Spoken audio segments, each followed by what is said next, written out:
Good morning friends. Myself Patel Dikshita from Ashwamekh Vidyalay Killa Pardi. Friends, today we are discuss about Standard 7 Subject Science Chapter number 11 Transportation in Animals and Plants. Friends, in this unit we are discuss about our circulatory system, blood vessels, heart. Then we discuss about heartbeat, and in the last lecture we are discussed about excretion in animals. So we learn about excretory system in humans. So today we are discuss about the next topic. It is transport of substance in plants. So friends, हमने देखा कि human body में किस तरह से कोई भी substance का ट्रांसपोर्ट होता है. ओके, किस तरह से वो ट्रांसपोर्टेशन होता है पूरी बॉडी में. सो उसी तरह से प्लांट्स में भी वाटर, मिनरल्स, विटामिन्स का ट्रांसपोर्टेशन तो होता ही होगा. So let's start it. In chapter 1 you have learned that plants take water and minerals nutrients from the soil through the roots and transport it to the leaves. So हमने chapter 1 में देखा था कि plants क्या करते हैं, root से water and minerals को सॉइल में से बाय रूट्स एब्जॉर्ब करते हैं एंड देन ट्रांसपोर्ट करते हैं लीव्स तक. Okay, the leaves prepare food for the plant using water and carbon dioxide during photosynthesis.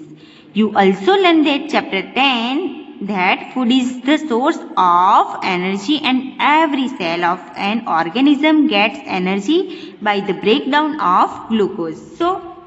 So हमने डिस्कस किया था कि लीव्स क्या करते हैं, प्लांट के लिए फूड प्रिपेयर करते हैं. ओके, जो वाटर एंड कार्बन डाइऑक्साइड उसने एब्जॉर्ब किया है उसे फोटोसिंथेसिस से उससे क्या करते हैं, फूड प्रिपेयर करते हैं. वाटर एंड कार्बन डाइऑक्साइड का यूज करके क्या करते हैं, फूड प्रिपेयर करते हैं. सो हमने ये भी चैप्टर 10 में डिस्कस किया कि फूड जो है वो एनर्जी का सोर्स है. ओके, एनर्जी में से ग्लूकोज को ब्रेक डाउन करके हमें क्या मिलती है, energy. The cells use this energy to carry out vital activities of life. Therefore food must be made available to every cell of an organisms. So ये cells जो है वो एनर्जी का यूज करके कोई भी प्रोसेस कर सकते हैं. लाइक ट्रीज में जो मूवमेंट होती है. ओके, सो वो मूवमेंट करने के लिए भी ट्रीज को एनर्जी चाहिए. तो वो एनर्जी वो कहाँ से लाता है, फूड से. फूड को मीन्स फूड में जो ग्लूकोज है उसको कन्वर्ट करता है एनर्जी में एंड वो एनर्जी वो यूज करता है. Okay, have you ever wondered how water and nutrients absorb by the root are transport to the leaves? How is the food prepared by the leaves carried to the plants which cannot make food?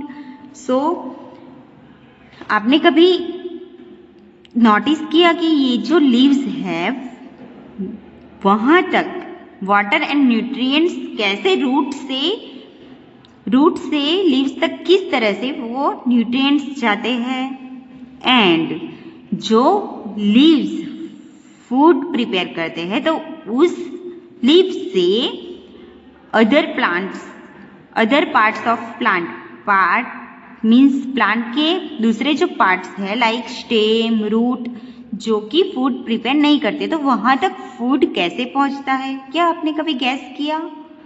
So let's we know about that transport of water and minerals. So अब हम discuss करेंगे कि water and minerals का transport trees में, plant में कैसे होता है. Plants absorb water and minerals by the root. We all know that plant water and minerals कहाँ से absorb करता है, रूट से. The roots have root hair.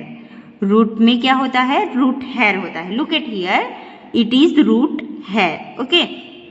So friends, आपने किसी भी प्लांट्स में देखा होगा, छोटे छोटे प्लांट्स में, कि उसके जो इस तरह से रूट होते हैं तो उस रूट में इस तरह से छोटे छोटे रूट हेयर होते हैं. Okay, so it is root hair.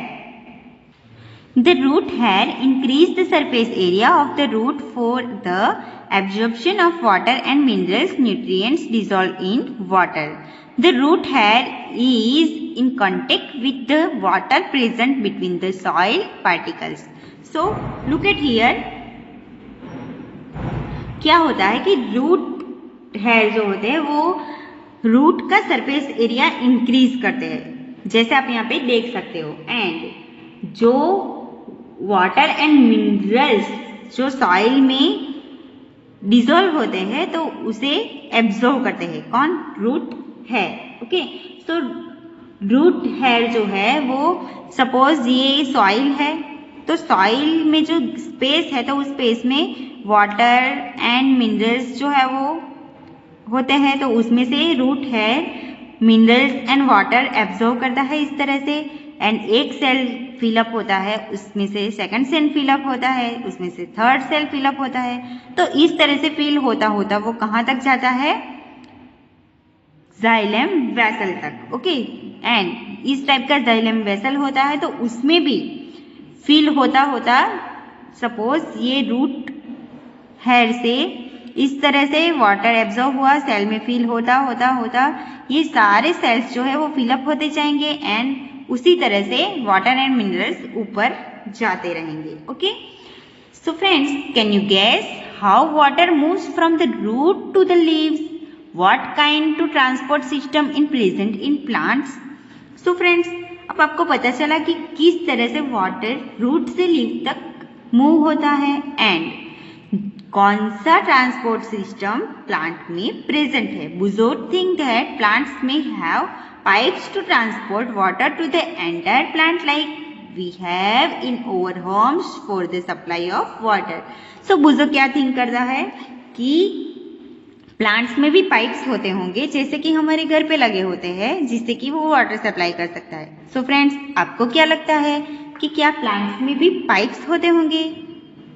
No, plants में पाइप्स नहीं होते, बट वो